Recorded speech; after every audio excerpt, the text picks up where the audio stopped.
ready to do some time traveling? Always up for a good history trip. Awesome. Well, today we're taking a deep dive into ancient China.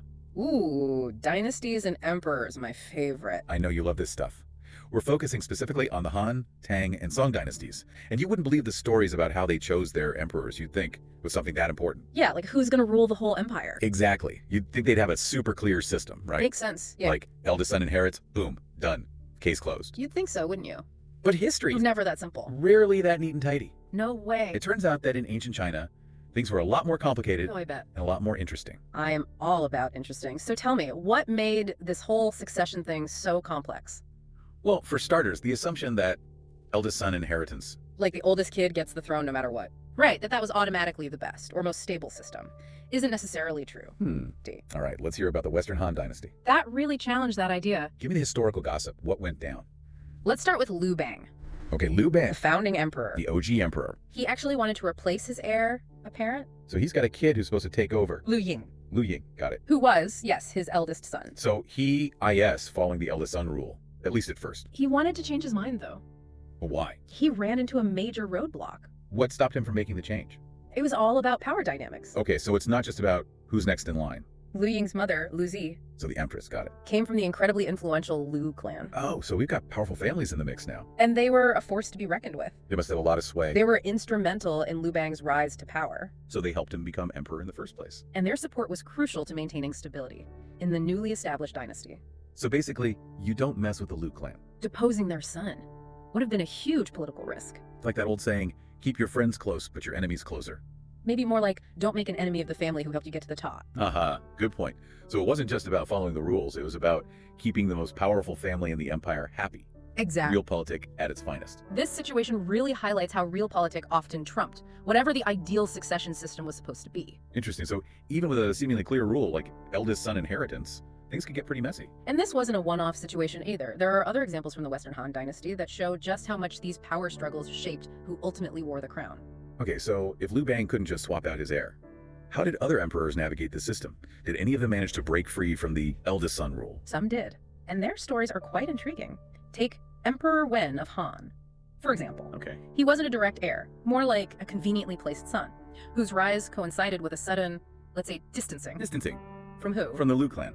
Oh, so he managed to escape their influence. How'd that happen? His wife and all of their sons conveniently died Right before he became emperor, Wow, conveniently timed indeed. severing those powerful family ties. That was a bit suspicious, isn't it? It does make you wonder. Makes you wonder if there wasn't some behind-the-scenes maneuvering going on. It does. And then there was Emperor Jing of Han. Ah, yes, Emperor Jing. I remember you mentioning him. He wasn't even the eldest son initially, but was elevated to that status after he was chosen as heir. Hold on, so they picked him first and then made him the eldest son. It's almost as if history was rewritten to fit the narrative Yeah. of eldest son inheritance. It's amazing how often history is written by the victors, isn't it? But tell me more about these power struggles. Were there any particularly dramatic examples, cases where someone really bucked the system? Oh, absolutely. Emperor Wu of Han's rise to power Emperor Wu. is a prime example. He wasn't even close to being the eldest son. Really? His ascension was orchestrated by his mother. A mother knows best, right? She was a master of palace intrigue. It's giving real Game of Thrones vibes. Let's just say she knew how to play the game and play it well. Sounds like something straight out of a historical drama, Yeah. full of whispers,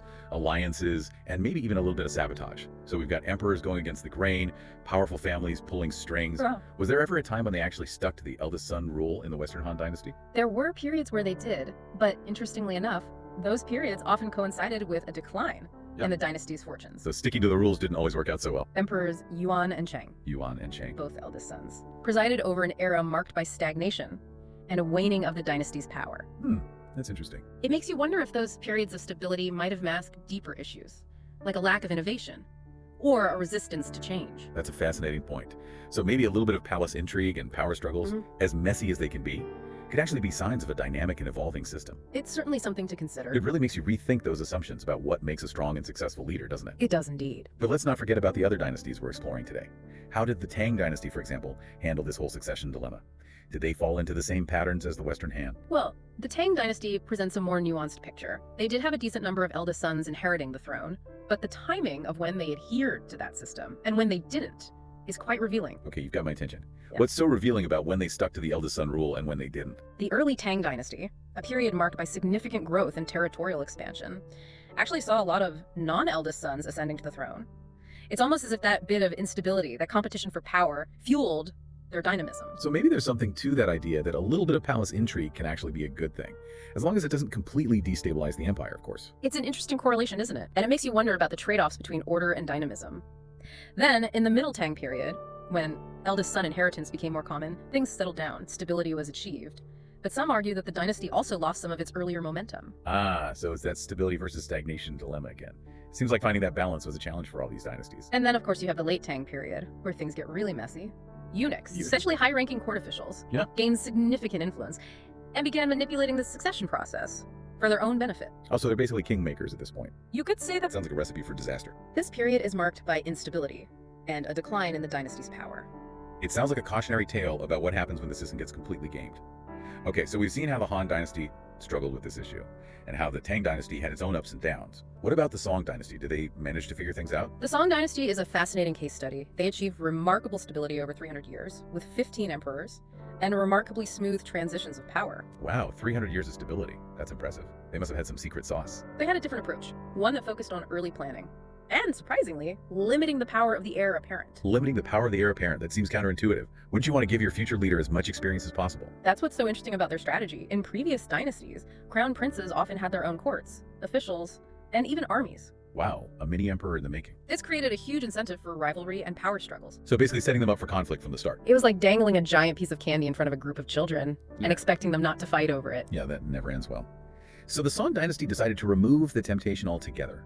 How did that work in practice? They essentially stripped the crown prince of the ability to build up their own power base. Really? So no fancy court or army for the heir apparent? He had a title, but not a lot of real authority. Interesting. So it was more about keeping them in check than giving them free reign? Precisely. It was a way to balance the need for a designated successor with the dangers of giving them too much power too soon.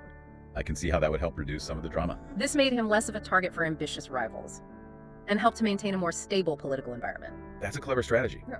But I have to ask, if you spend your whole life essentially sidelined, with limited experience in governing, how prepared are you going to be when you finally become emperor? That's the double-edged sword of the Song Dynasty's approach. They achieved stability, but their emperors often took the throne, with limited practical experience. So it's a trade-off. Stability in the short term, but potentially at the cost of effective leadership in the long term. Exactly. It highlights the complexities of these seemingly simple systems. There's always a balance to be struck, and there's no one-size-fits-all solution. This deep dive is making me rethink everything I thought I knew about how empires work. It's not just about bloodlines and rules, it's about navigating these incredibly complex power dynamics and finding ways to balance competing priorities like stability and dynamism. And that's what makes history so relevant to us today. While we may not be dealing with emperors and dynasties, the underlying principles still apply. That's so true. How do we choose our leaders? What qualities do we prioritize? And how do we navigate those same tensions between stability and change, between experience and fresh perspectives? It's like you said earlier, history isn't just about the past. It's a lens through which we can understand ourselves and the challenges we face today. Speaking of challenges, I have a feeling you're about to drop some serious food for thought on our listener. What's the big takeaway from all of this? The big takeaway is this. Don't assume that the most obvious solution, or the most qualified leader on paper, is always the best choice. Okay, I'm listening. The history of Chinese dynasties shows us that there are many paths to success, and sometimes a little bit of unexpected chaos can lead to the most fascinating outcomes. So it's not always about playing it safe. It's about recognizing those unintended consequences, those trade-offs that come with any system, and being willing to challenge our assumptions about how things should work. That is some seriously deep stuff. It's all about perspective, isn't it? Maybe instead of trying to avoid instability at all costs, we should be asking ourselves, what kind of instability is productive? What kind of disruption leads to positive change? That's exactly the kind of question I hope this deep dive inspires our listener to ask. Because these aren't just abstract historical concepts, they have real-world implications for how we think about leadership, organizational structures, and even our own personal journeys. It really makes you think, doesn't it? I mean, are we so focused on avoiding risk and instability that we miss out on opportunities for growth and innovation? It's a delicate balance, for sure. And it's not just about large-scale systems like governments or organizations. It applies to our individual lives, too. Sometimes those unexpected detours, those moments where we're forced to step outside our comfort zones, those are the times when we truly discover our potential. That's such a great point. It's like those times when you take a different route home and discover a hidden gem of a coffee shop, or when a project goes completely sideways at work, but you end up learning a new skill or making a valuable connection. Exactly. It's about embracing those moments of disruption and seeing them as opportunities for growth rather than setbacks. And that's something I hope our listener takes away from this deep dive. So, to sum it all up, we started with this seemingly simple question about how ancient Chinese dynasties chose their emperors. But as we dug deeper, we uncovered these complex and fascinating patterns, these universal truths about leadership, power, and the delicate balance between stability and change. It's amazing how these ancient stories can still teach us so much about ourselves and the world we live in today. It's all connected, isn't it? The past informs the present, and by understanding these historical patterns, we can gain valuable insights into the challenges and opportunities we face today. Absolutely. And I think the biggest takeaway for me, and hopefully for our listener too, is this. Don't be afraid to challenge assumptions. Question the status quo. Embrace new perspectives, because who knows, maybe that unexpected path, that little bit of chaos, is exactly what's needed to unlock something truly remarkable. Beautifully said. Keep asking questions, keep exploring, and never stop learning. That's what makes life and history so fascinating. And on that note, we'll wrap up this deep dive into the intricate world of ancient Chinese succession. Thanks for joining us on this journey. And until next time, keep those minds open and curious.